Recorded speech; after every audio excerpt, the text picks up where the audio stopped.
writing this under an appreciable mental strain, since by tonight I shall be no more.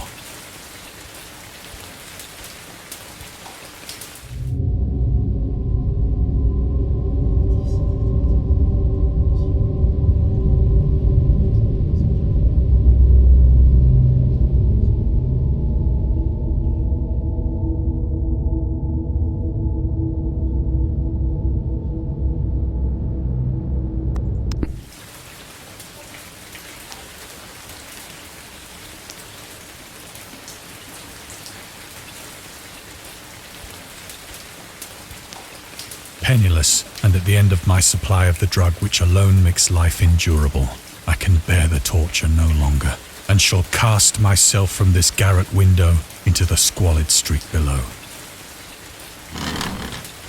Do not think from my slavery to morphine that I am a weakling or a degenerate. When you have read these hastily scrawled pages, you may guess, though never fully realize, why it is that I must have forgetfulness.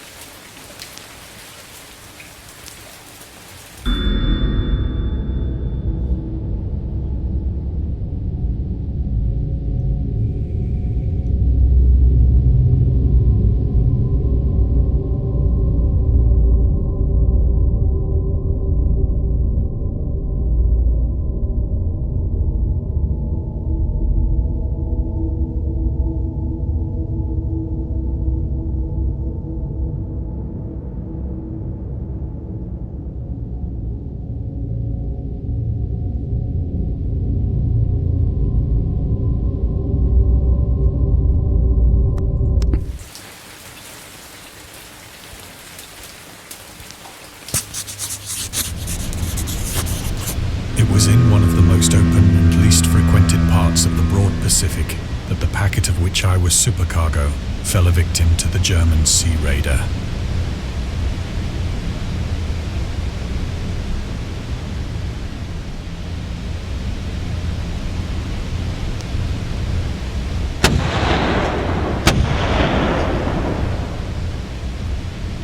The Great War was then at its very beginning, and the ocean forces of the Hun had not completely sunk to their later degradation.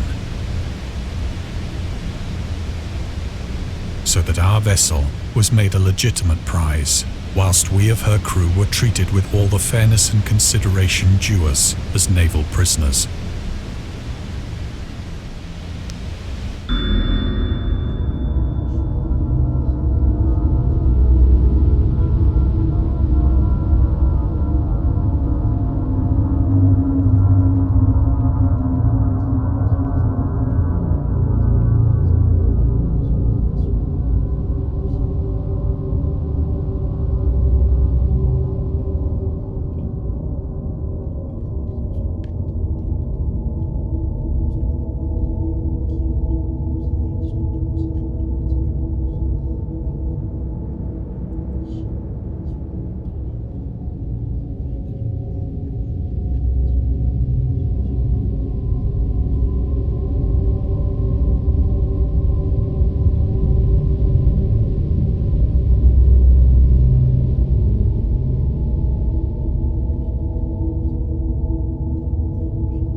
So liberal, indeed, was the discipline of our captors, that 5 days after we were taken, I managed to escape alone in a small boat with water and provisions for a good length of time.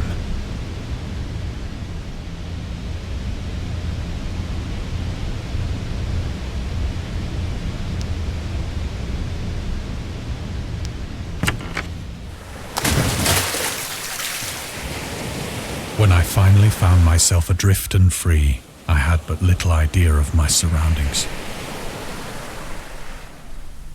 Never a competent navigator, I could only guess vaguely by the sun and stars that I was somewhat south of the equator. Of the longitude, I knew nothing, and no island or coast.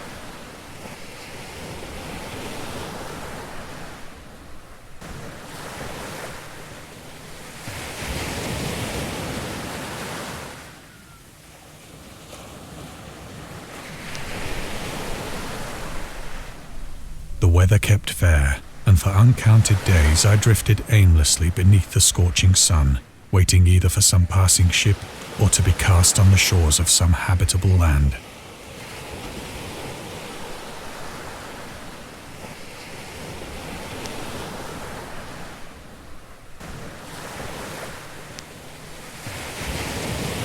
But neither ship nor land appeared, and I began to despair in my solitude upon the heaving vastness of unbroken blue. The change happened whilst I slept. Its details I shall never know, for my slumber, though troubled and dream-infested, was continuous.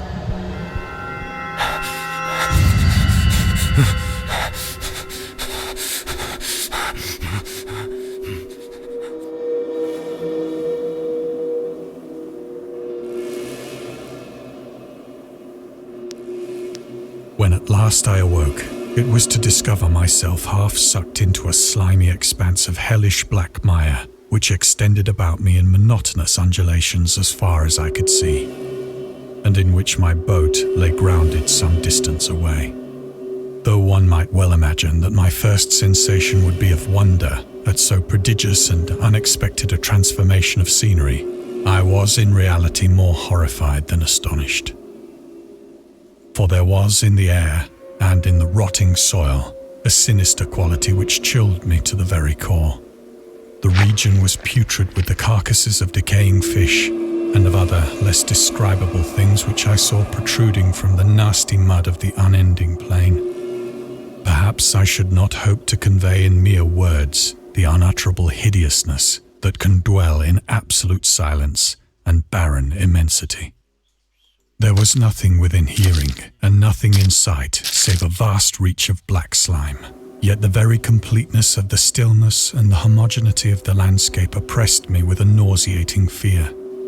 The sun was blazing down from a sky which seemed to me almost black in its cloudless cruelty, as though reflecting the inky marsh beneath my feet.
As I crawled into the stranded boat, I realized that only one theory could explain my position.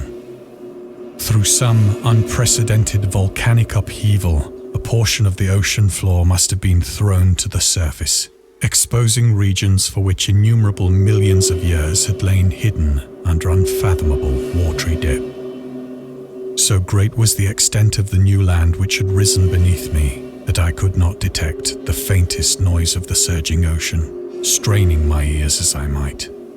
Nor were there any seafowl to prey upon the dead things.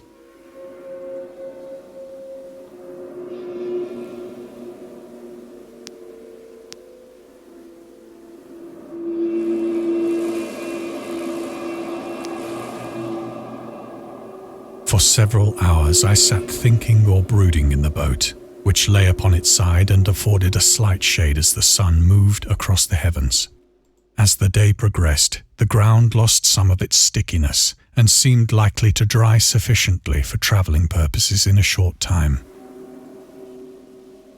That night I slept but little, and the next day I made for myself a pack containing food and water, preparatory to an overland journey in search of the vanished sea and possible rescue.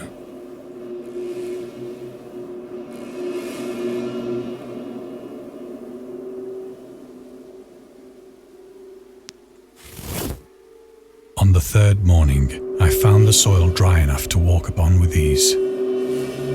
The odor of the fish was maddening, but I was too much concerned with graver things to mind so slight an evil, and set out boldly for an unknown goal.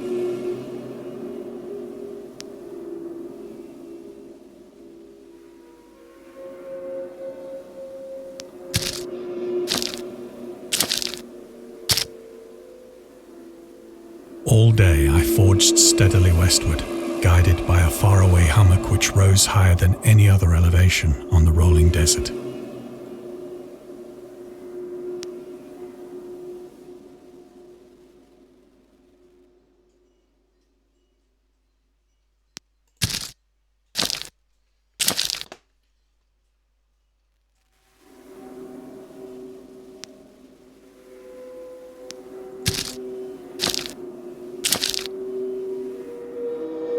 That night, I encamped, and on the following day still travelled toward the hummock, though that object seemed scarcely nearer than when I had first espied it.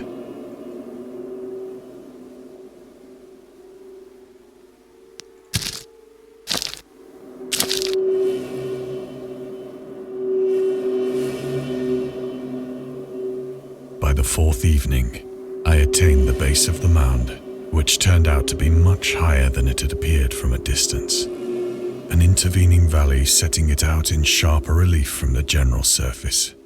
Too weary to ascend, I slept in the shadow of the hill. I know not why my dreams were so wild that night, but ere the waning and fantastically gibbous moon had risen far above the eastern plain, I was awake in a cold perspiration, determined to sleep no more.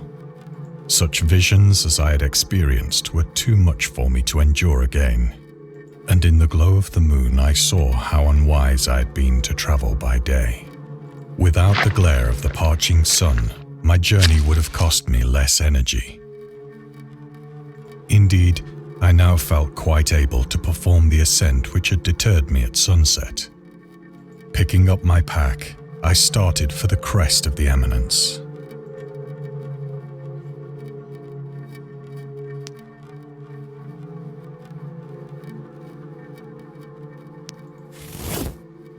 I have said that the unbroken monotony of the rolling plain was a source of vague horror to me, but I think my horror was greater when I gained the summit of the mound and looked down the other side into an immeasurable pit or canyon, whose black recesses the moon had not yet soared high enough to illumine. I felt myself on the edge of the world, peering over the rim into a fathomless chaos of eternal night.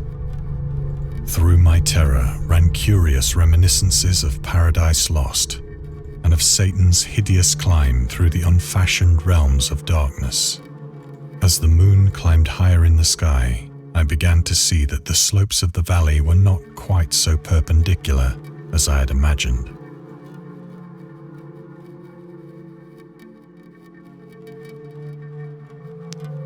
Ledges and outcroppings of rock afforded fairly easy footholds for a descent, whilst after a drop of only a few hundred feet, the declivity became very gradual.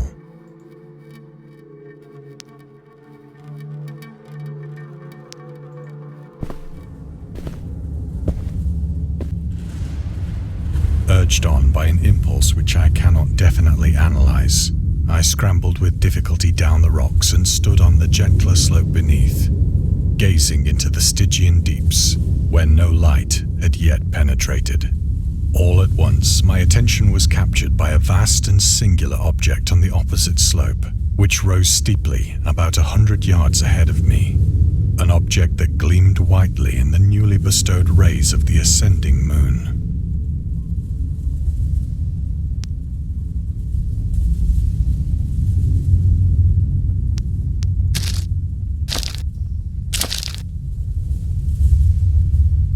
that it was merely a gigantic piece of stone, I soon assured myself. But I was conscious of a distinct impression that its contour and position were not altogether the work of nature. A closer scrutiny filled me with sensations I cannot express.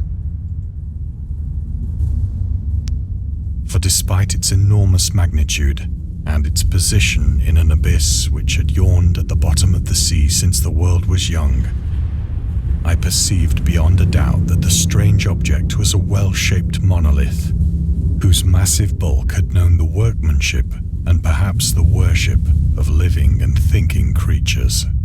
Dazed and frightened, yet not without a certain thrill of the scientist's or archaeologist's delight, I examined my surroundings more closely.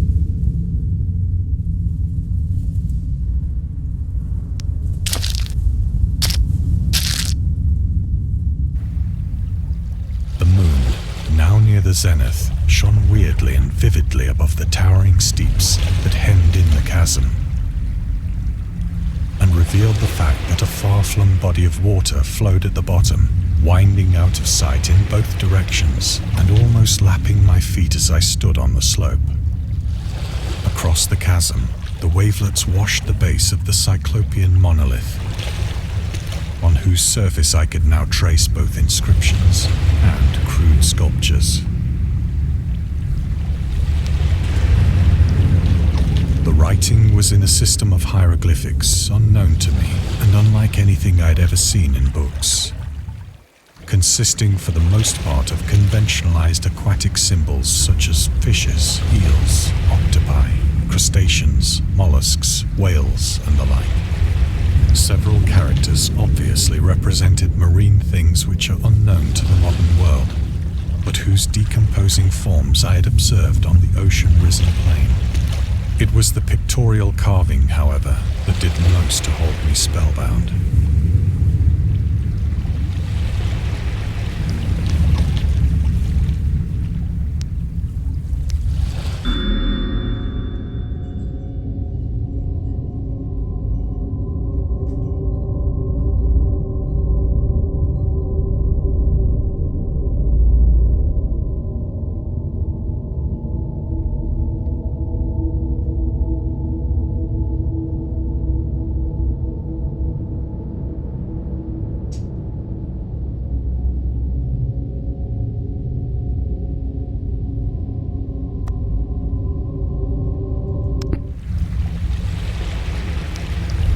Visible across the intervening water on account of their enormous size were an array of bas-reliefs whose subjects would have excited the envy of a doré.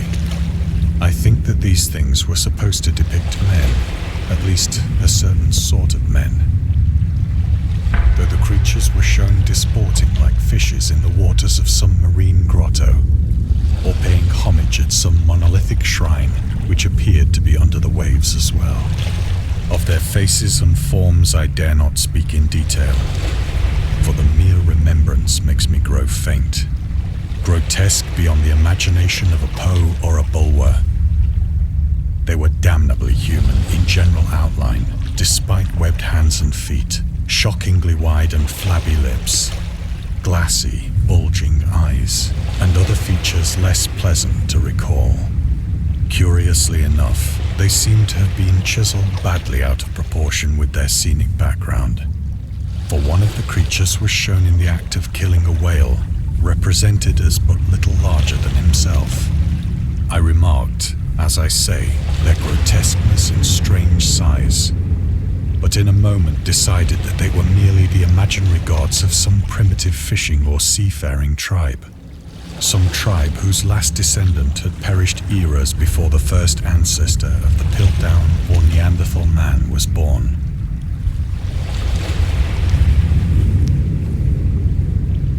Awestruck at this unexpected glimpse into a past beyond the conception of the most daring anthropologist, I stood musing whilst the moon cast queer reflections on the silent channel before me. Then, suddenly, I saw it. With only a slight churning to mark its rise to the surface, the thing slid into view above the dark waters. Polyphemus-like and loathsome, it darted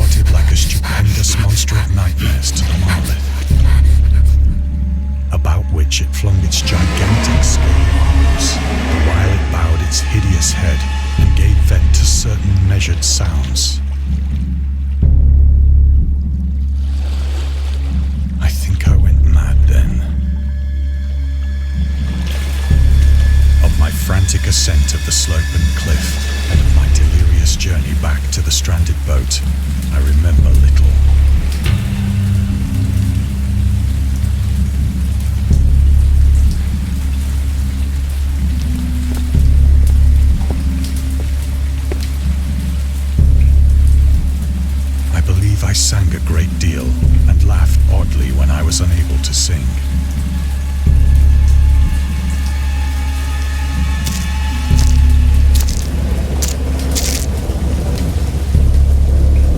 I have indistinct recollections of a great storm sometime after I reached the boat. At any rate, I know that I heard pearls of thunder and other tones which nature utters only in her wildest moments.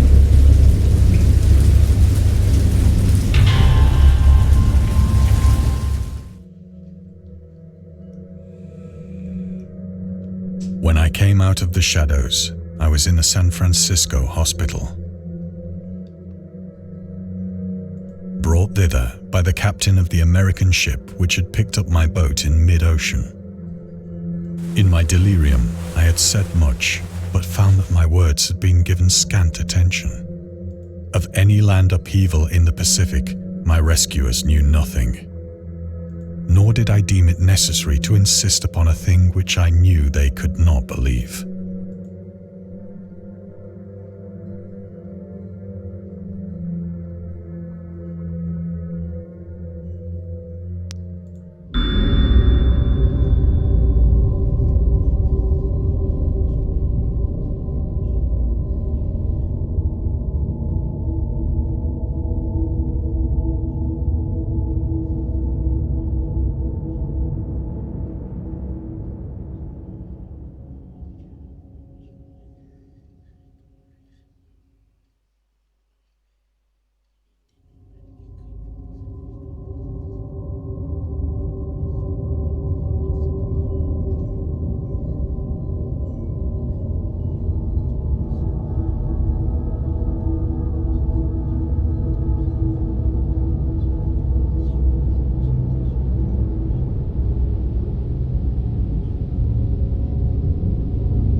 Once I sought out a celebrated ethnologist and amused him with peculiar questions regarding the ancient Philistine legend of Dagon, the fish god.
Soon perceiving that he was hopelessly conventional, I did not press my inquiries.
It is at night, especially when the moon is gibbous and waning, that I see the thing.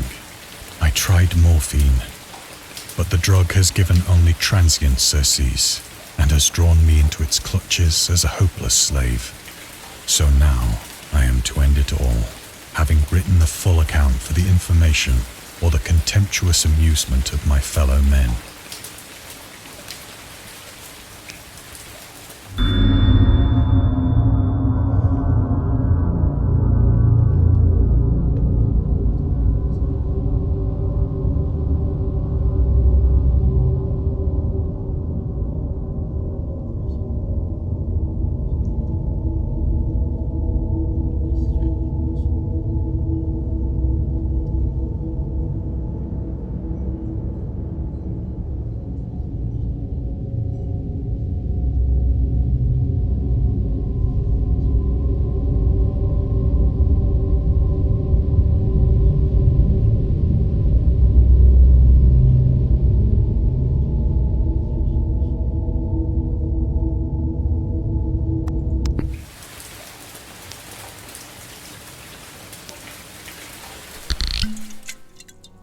Often, I ask myself if it could not all have been a pure phantasm, a mere freak of fever as I lay sun-stricken and raving in the open boat after my escape from the German man-of-war.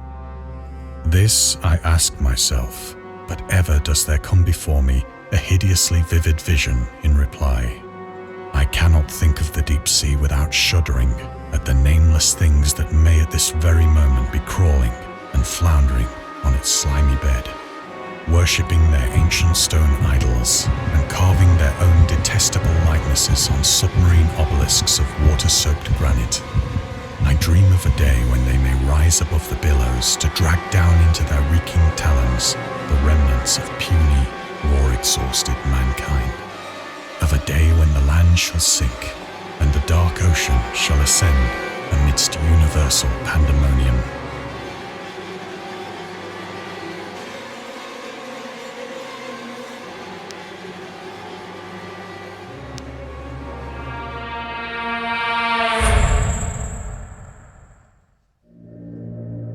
Is near. I hear a noise at the door, as of some immense slippery body lumbering against it.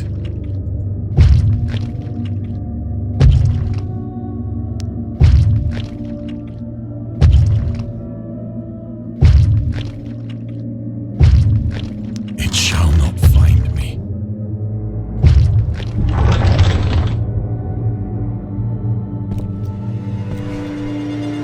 God, that hand!